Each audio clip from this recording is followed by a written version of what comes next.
if you have a story, if you have a script, shoot it. If it's with a phone, shoot it with a phone. If it's with, if you don't have a proper mic or whatever, it doesn't matter anymore, because right now filmmaking is the most accessible thing, filmmaking, right? So just get whoever you can, shoot wherever you can with whatever you can.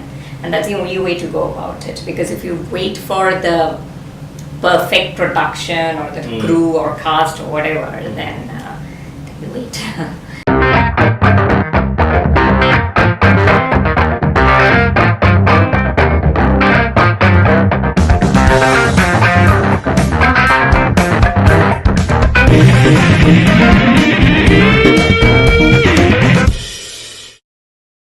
Welcome to Conversations in the Raw.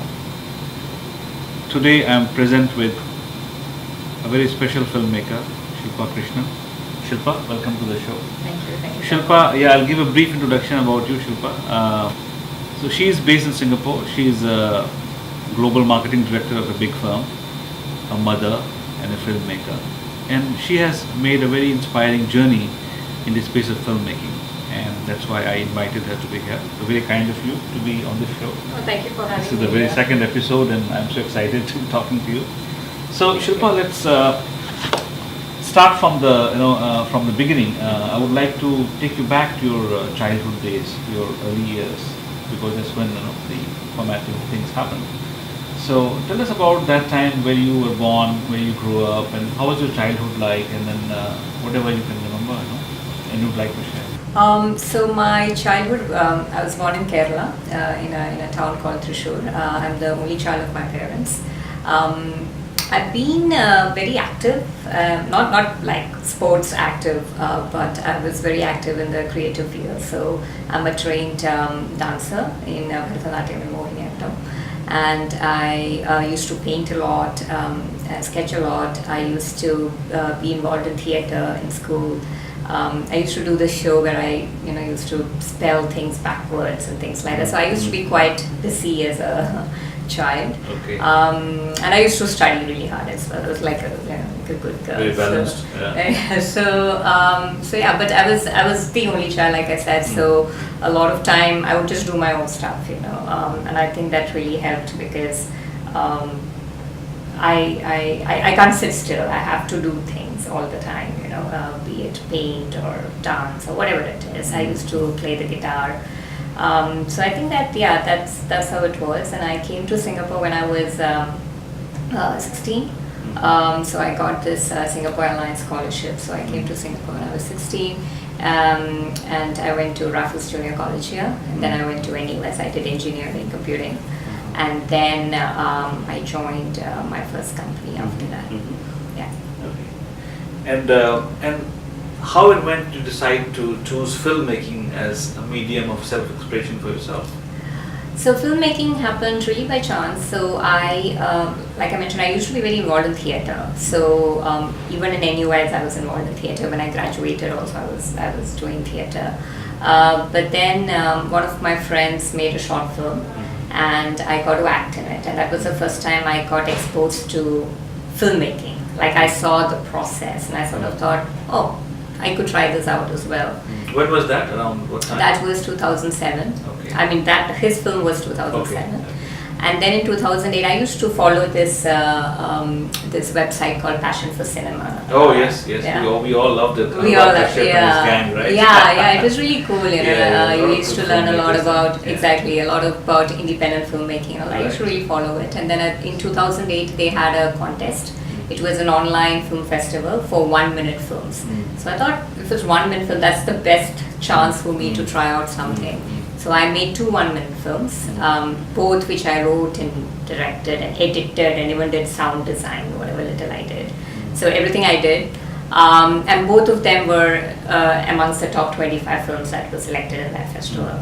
So that, I think, was a source of encouragement. And then and then it started. Then I moved to 3 minute films, 6 minute films, and then straight on to a 2-hour film. So that's how it started. So Shilpa, the thing with filmmaking is, and also in theatre, right, that you need, it's not a solo art, you need collaboration. Absolutely. You need collaborators. Yeah. So when you started making these short films, how did you start? How did you form your team, and I actually tend to keep my teams very small, like really small. So, like when I started with the 1 minute films, like I said, I did everything myself, right? Everything pretty much except the acting. But then over time, I realized what are my strong points and what are not my strong points. So, for example, even though I can do editing, I don't enjoy editing. Like I find it quite difficult. So at that point in time, when I did my first feature film, until then I was editing everything myself. Until my first feature film, I met this guy, Matthew Jenner Joseph, online through films, and he sort of offered to edit. And then he's been my editor since. So since the last 5-6 years, he's been my editor. Then he also moved on to be my cinematographer and co-producer. So he became a very fundamental part of my team. Right? Similarly, the music. I have worked with Prasanna, who actually was my director in that film I acted in. Okay. But since then, he stopped filmmaking. He moved to music direction full time. He's been giving music for all my films. So he again becomes my core team, and my core team even today when I do even for my latest feature film would be like from a tech group would be like 4 or 5 people, and it's the same 4 or 5 people I continue to work with because there's a comfort level. They know my style. I like their style. It just works for me. So I can see I was looking at your YouTube channel and the kind of stuff that you have done. So I could see that there are like a few 1-minute films there, probably your earlier productions, right? And then you moved to doing some, the duration increased, like you just said. Yeah. And then you have some web series like kind of thing going on. Yes. And then your 3 feature films and behind the scenes stuff and all that.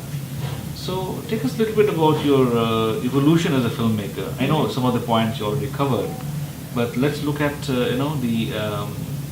when you started doing the web series, for example, what was the motivation behind that? Or when you moved to making full-length feature films, what were you trying to do there, and how these experiences were different? Yeah, so I think the 1 minute, 3 minute, 6 minute films, it was just, I think for each one I just wanted to probably work with a different actor or a different theme or whatever. I think I really found my groove maybe with Mosums, which was my first feature film. I did that mainly because I thought I had an idea. I thought I've figured it out, how to make a film with no money. So I thought, let's go for it. Nothing is stopping me. The cast were mainly people from my colleagues, to my friends, to my husband, right? Everybody was in it. So that's how it started, right? But I really enjoy the process, and I always tell my team that what I actually enjoy is the post-production. For me, everything else is like just making way for it, and the story forms, the film forms at post-production. I really, really enjoy that, even though it's backbreaking. So I did Mosums. Now, when what happened was when Mosums, was completed, I started it only as like a home video. I kept calling it a home video, but then after it was completed, it looked like a film. Okay, it was a feature film. So I said, okay, the actors and everyone else who worked on it should feel like it's a film, and I should give them a proper screening. Right. So we screened it at the Arts House for about 10 days in a row. And then one of my seniors from college, he was there at the screening, and he basically mentioned, why don't you send it for festivals? And I'm like, why should I send it for festivals? Because it's like a very home video, And when you think of festivals, you think of very arty sort of films, right? Yes. So he said, no, just give it a shot. You don't lose anything, just give it, a shot. So I randomly, super randomly selected a few festivals and just applied, right? And it actually went to 4 festivals and won an award. So that was, again, a source of inspiration, I would say. But after Mosums, it really tired me out, and it took me close to 2 years to make it actually. So then I took a step back. I started doing short films, and I started moving to Malayalam because I sort of, was missing my language quite a bit. Making Malayalam films was a way for me to be with my Malayali friends, really. And that really was the motivation. I just like spending time with them. We will speak in Malayalam, we will crack Malayali jokes or whatever, right? We'll discuss old Malayalam movies. It was just fun for me. So I made a series of Malayalam shorts. One Malayalam and Tamil bilingual, mainly because again, the actors that I wanted to work with. One was a Tamil and one was a Malayali, so I just wrote a script for them. So it evolved like that, and finally I made a feature film called Pularaminu Nadagal. It's the English version is There's Always Tomorrow. Again, it's a Malayalam film, 2 actors, my very, very close friends in Singapore. Why did I make it? I said, okay, I want to make a film outside of Singapore. So then Jenny, my co-producer, he said, why don't you come to Abu Dhabi? Because he was there in Abu Dhabi at that point in time. He said, I can do all the production here. You guys just come with the actors, right? So then that was very interesting for me, to shoot it outside of Singapore, and that to Abu Dhabi. So I took my 2 best friends, I went to Abu Dhabi, we shot a film. It's as simple as that. In how many days? A week. A week, yeah, but it's a feature. We shot in a week. We did all the rehearsals here, yes. And then I went once for location recce, and then I took them for the shoot.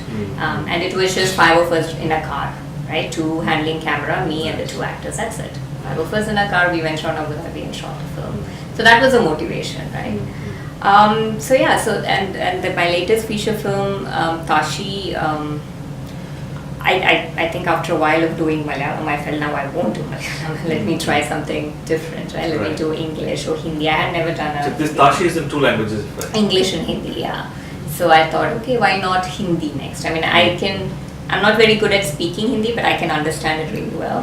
And I just wanted to give it a shot, and I found the right actors for it. So I said, okay, let's give it a shot. So, okay. Yeah. So, because it's the latest film and it's about to be released, I guess. We had a preview Or you screening, said, okay. like a private You'll be preview sending screening. it to festivals like your other films? Yeah, so we have actually gotten through a couple of festivals already. And like the only one that I've announced so far is the Guwahati Film Festival. Congratulations. Oh, thank you, thank you. So, but there are a couple more as well which we'll be announcing soon. But again, for me, that film was really, I mean, the festivals is a nice to have, but it was really just, again, the fun of it, It was a very challenging film because some of the actors, I mean, it was their debuts, so that was there, but the film is majorly indoors, so you don't have the advantage that I had with Abu Dhabi, right? In Abu Dhabi, right? Like you don't have the locals, exactly. So it was like 90% of the film is indoors, so that was pretty challenging. Yeah, but yeah, the preview screening went well, so I'm excited about it. Very good, and so am I. I look forward to watching the film. Yeah, thank you. Let's talk a little bit more about Tashi, right? What is this film about? What is the theme, and what is it that you want to convey through the film? Convey through the film, I mean, it's not really meant as like a conveying a message sort of a thing, but it's really just to look into a family and how family members sort of become each other's strengths and weaknesses, right? So Tashi, there are 5 characters in Tashi. So there is an old lady, her 2 children meaning they're adults, like 40s, a guy and a girl, and there is a paying guest who comes over, and there is a domestic help. So these are the 5 characters, and it touches on themes such as caregiving for the elderly. It touches on themes such as what sort of issues do you have when you're in your 40s, when you're in your 20s, when you're in your 70s, and how can you deal with it, or how do people deal with it? It's a family drama. It's a pretty feel-good family drama, I would say, and a very simple film. So the reaction that we've received so far is there's something in it for every age group because of the range of the the characters. I have 20s to all the way to 70s in the film. So yeah. And was it difficult to get the right actors for the film in Singapore? Yeah, so that's the other interesting thing, because I usually think of actors and then I write a script. Right. So I always cast before I write. And that was the same for Tashi. So all the 5, I mean, at least 4, I had initially written the script for the 5 actors, but one of them had to be replaced because he had to move back to India. But other than that, I knew these are the 5 actors that I wanted to work with, and then I sort of looked at them, and somehow an idea came that sort of connected all 5 of them. So yeah, so I do cast first before I write. Even for Pularum, the Malayalam film, I knew I wanted them to act in it, so I wrote it for them. So that's great. And so, over the making of these 3 feature films, right? Has it become easier for you as a filmmaker? I think the challenges are different for each film. Okay. Like for Mosums, I would say the challenge was, at that point in time, I didn't have a team to really help out, and I had to sort of do most of the work myself, which was really challenging. So, for example, there was this guy who said he will help me with the cinematography. On the day of the shoot, he didn't turn up. So I had these 2 actors, and I had a camera, and I'm like, what do I do now? And I knew nothing other than turning a camera on and off. But I shot. So I became the cinematographer for most of Mosums. So that was terrible. And then dubbing. I even till date, even for Tashi, for those scenes we really did have to dub. I am the sort of the dubbing engineer because they come to my house and we dub in my house and I do the syncing and cleaning and everything. If you go and ask the sound engineers in India or whoever I worked with later, they'll be like, yeah, your dubbing is like, not the quality of what they did, but in terms of production quality, there's a little bit of noise and all that. I'm like, dude, too bad. Figure it out, right? So I think the challenges are very different. For Pularum, the challenge was more of during the shoot itself, I would say, because when we went to Abu Dhabi, we didn't actually have the permission to shoot. The permission letter came after we shot, actually, it got delayed. Right. So when we went to Abu Dhabi, we were like, every morning, like, where will we shoot today? And we'll go to some random place, get some so can we please shoot here? That sort of thing, and we just shoot. So I actually had to change the screenplay, like on the go, because the other thing about Abu Dhabi is like you have the city, you have the beach, you have the desert. So it's not like I can shoot one in the city, one in the desert, then come back to the city and go back to it. That it needs to flow, like in terms of screenplay. So some of the scenes I had to like sort of swap the locations and all that on the go. So that I would say was more challenging during the shoot versus anything else. Right. Tashi, we tried a lot of new things. So there was like sync sound. The music was very different for Tashi because I have long scenes in the film that the graph goes up and down, up and down, up and down quite a bit. So it was very difficult to figure out how to, like where to put the BGM, what sort of BGM, how much of it, So it was a different film. So I think the challenges I faced were also really different. And like I said, it was all indoors. So how do you make the frames look nice? And exciting. Because if you're shooting in a proper film set, then you can move around the walls and everything. Right here, you can't do anything. Right. So that was really difficult. Right. Yeah. Right. So, after these 3 feature films and so many short films and all that, what are the next things you're planning to work on? So I remember seeing some announcements on the Facebook page. Some regional films or other languages. So one of the things that I enjoyed with Ashi was the Hindi aspect of it because I wrote the whole script in English and then we had sessions with the cast where they would do the translations. And I like the process of wait, but that doesn't sound right to me. That's not what I meant. This is the nuance I need to bring. And then we would revise and revise. So I decided to take it another step ahead, and my next project is an anthology. So we are doing a series of short films, each in a Indian regional language. And the fun part is all the 5 scripts that I have written and I have locked the cast for, I don't understand any of those languages. So far I have Bengali, Gujarati, Marathi, Telugu and Punjabi. So I don't understand anything, but when I go and sit with the cast and we sort of work through the lines, I sort of get the hang of it, and then we have discussion after the discussion as to what does each word imply, how can you make it better, So I really am enjoying that process. And all 5 films I'm working with a lot of new actors. That's exciting for me. I'm working on the feel of each of the film is also very different. Some are very intense, some are quite light. So I'm enjoying that as well. Very nice. And all written by you, the stories? All written by me, yeah. And what will be the duration of these short Maybe films? 10 to 12 minutes. Okay. Yeah, short ones. So that's the next project. I also want to kick off my next feature film, but this one is expected to be a long production because it features a time range of like 15-20 years in the film. So the characters need to look different, and it's also set in different parts of India. Looks like a more ambitious project. It is very ambitious. So when I wrote it, I mean, and the reason why it's ambitious is I actually wrote it during my maternity leave. You know, I think I was like really jobless, so I thought I'll write a script, and I did. But when I wrote it, I had intended it to be like a commercial, mainstream film. But then that was several years ago. That was in 2012. I wrote the script in 2012. But then since then, a lot of those commercial mainstream aspects. So, for example, one was shooting in a place like Sikkim. But a lot of films already got shot there within the period I sat on it, right? So you can see Highway, you can see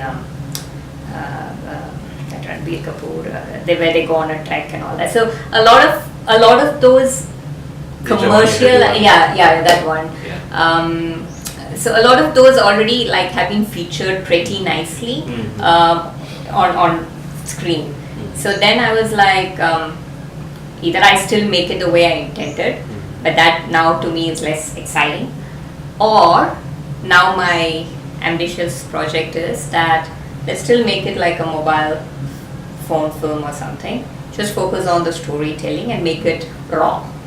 You know, versus let's not go for that cinematic visual aesthetic thing, which is now anyway done to death, which is no longer new. But I will still focus on the story, and and if you're going on trek, then you go on trek. The thing that happens on a trek is that you don't shower for 7 days. You don't shower for 7 days, right? So let's make it look raw, right? So that's the intent. Again, planning to make it with very little budget, like my way of making it. But yeah, it's challenging because I only have an actor on hand right now. I don't have the actress, so that'll take a while. Yeah. Just talk a little bit about your process. You know, I know that you write your own stories, right? And then you have your cameraman, editor, sound designer, everything figured out. And then you act with actors. You direct them. So what process do you follow? You know, right, from the time you write a story to the time you film it. Are you very rehearsal oriented, or you plan everything very meticulously in advance, or you just go with the flow, let it grow organically when you're shooting? What's your style? How do you define it? I do plan meticulously in advance. So I think anybody who worked with me will tell you that, and I'm super sure on what I want when I go there. So, and the reason for that is maybe because I write my own scripts. So once I write, as I write, there are already the visuals in my head. And I always keep telling my actors, there's a feel to each scene. So how it should look, how it should feel, how should each line be, how much pause there needs to be. All of that is sort of there already. So then when I plan it out, definitely rehearsals. I do short breakdowns, I do storyboarding myself.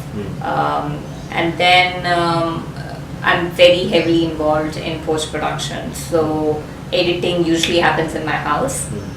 So what happens is the editor would, like when I go to work, he'll probably edit like a draft, and I come back from work, I sit with him, and then we go through each and every like second of the edit. So quite particular about things like that. Even things like the props, the costumes, the shape of the bindi the actor should wear, everything I am. But of course, especially in the rehearsal process and all that, there's a lot of collaboration. So the actors will say, oh, can we do this, can we do that, maybe this is better. So I do listen to them, and I take an input. Same for editing. So my editor sometimes, he actually does 3 different edits. Okay. Yeah, then he's like, I know you will say this.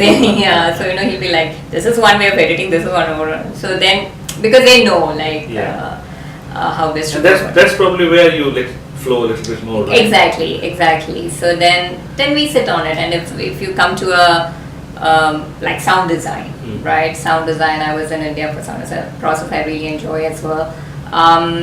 They would have some suggestions. So, for example, a clock ticking. There was a clock ticking sound in a couple of different scenes, right? In some scene, I thought it was because when a clock ticks, subconsciously you feel the time is dragging. So in some scenes, I felt I don't need that drag, you know. So that was a good addition. But then I took out but in a place where the intensity had to be built, I thought it added brilliantly the feel. So we kept it. So, you know, stuff like that. So very, very detailed. I like to do that. Same with music, very, very detailed as well. And I do plan for shoots very meticulously, because mostly my shoots are like this 1 week shoots for a feature. So they have to be done within that time. So for Tashi, actually, we scheduled 10 days, but we actually managed to complete the shoot in 8 days. Because the cast were prepared, the tech crew was prepared, everybody was like well prepared, you know, so we could complete it.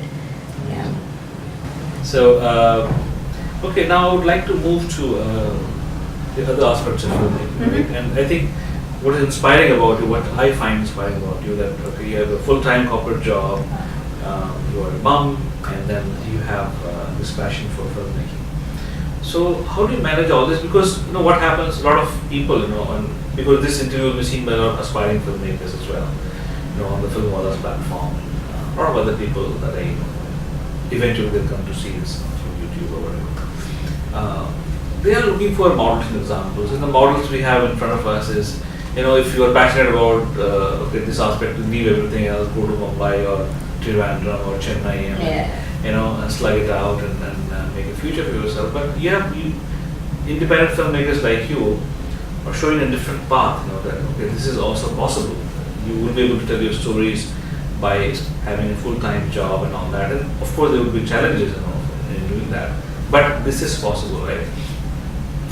So how do you manage this thing, you know, becoming an independent filmmaker, producer, director, writer, and then still being able to do other stuff in life?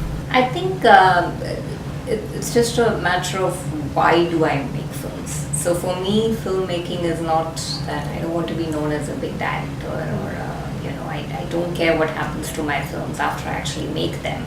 It is nice, obviously it's very nice, and I feel very grateful that it goes to festivals, you know, it wins awards as well. Yeah, absolutely amazing experiences, right? But none of them were planned at all. They just happened. So one thing I think that is organic and not planned is what happens to the film afterwards.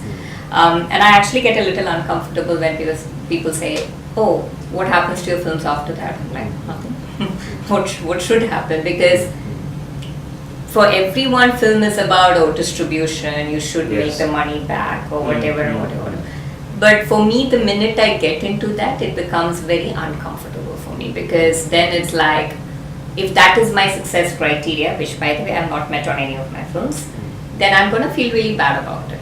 And I don't want to get into that. And I've made the choice of keeping my job, my corporate job, because that funds my films. It gives me the freedom also to make the films the way I want, right? I mean, a few people have been very, very kind, and they've offered to produce part of my future films. So after they watch Pullaram, after they watch Tashi, and folks will come and say, you know, we can help you produce. But my point of view is that as far as possible, I should try and fund it myself, because guilt-free, right? It's like, you're not messing with I'm not exactly. And what if they don't like the film after that? Like, then I feel bad that oh, I used your money and made something that you don't enjoy watching. So I don't want to get into that as far as possible. But if you know there is a project that you know that has to go through crowdfunding, there's absolutely no way of doing it otherwise. Then maybe yes in the future. But at least as of today, I everything I've been managing. I do have a co-producer for Pullaramatash, but that's also because he handles a lot of the production work. I mean, we literally are partners in this. But that's very different when it just becomes about a finance firm. Right. So that's the choice that I've made. So I need my job. I like my job as well. So a lot of people who leave their jobs and go to Chennai and Trivandrum and Mumbai, it's also because they say they don't like their other job. But for me, I do. I love my team, I love my brand, I love the work that I do. I really do enjoy it. So I don't see a reason why I should let it go. But of course, this is limiting, right? Like I can only do films of certain scale. Certain scale, of course, But that's you are fine with that. Correct. Yeah. So this is purely a means of self-expression for you. Exactly. Fundamentally. Exactly. Right. Yeah. Okay. I really enjoy the time I spend with the team. Right. You know, I really enjoy writing. I really enjoy rehearsals. Yes. Post-production is like totally amazing. So I want to continue doing that. Right. If I can only do it at a small, so Tashi was very, very difficult, honestly, because the amount of time and effort it took was a lot, and I don't think any other project has stressed me out that much, honestly. So I took a step back and I said, okay, now I'm going to do these 10-12 minutes anthology for the next 1 year at least, right? So I pace myself out, and then maybe I'll get into the next one. So. But as a filmmaker, and this applies for the indie filmmakers also, right? What are the things that you wish for that, okay, they were there, that could be helpful in the process of realizing your self-expression? No, absolutely. I would say distribution opportunities, right? I don't think there are too many avenues for independent cinema to be out there, even if the quality is good. And by quality, I don't mean production quality, but if the storytelling is good, I wish there were more avenues for folks to see that. Because you take something like Netflix, right? Even the stuff that they put, like their original productions, it's with stars. It's not like they're taking completely new phases and doing things. Star-driven. It is very star-driven. It is production house-driven now. So that then is not independent to me. A lot of people who say they're independent are like $4 million, $5 million budget. Mine is like a fraction of that. So what is really independent, right? So, but I would absolutely have loved to have the film reach more people. But I feel there are not good avenues yet for that. Okay. And let's come to the last question, which is always about inspiration, and the basic thing that I look for in this show is, I want to have people like you who can inspire others. So what will be your one message to new filmmakers, somebody who wants to self-express like you do? What will be your message to them? So I always just say that if you have a story, if you have a script, shoot it. If it's with a phone, shoot it with a phone. If it's with, if you don't have a proper mic or whatever, it doesn't matter anymore, because right now filmmaking is the most accessible thing, filmmaking, right? So just get whoever you can, shoot wherever you can with whatever you can. And that's the only way to go about it, because if you wait for the perfect production or the crew or cast or whatever, then you wait. And at least personally, I prefer not to wait. Perfect, and that's a great advice. You heard it, so no more procrastination, Just go for it. Shilpa Krishnan, it was lovely talking to you. Thank you very much. Thank you so much, Zafar. It's great talking to you as well. Thank you.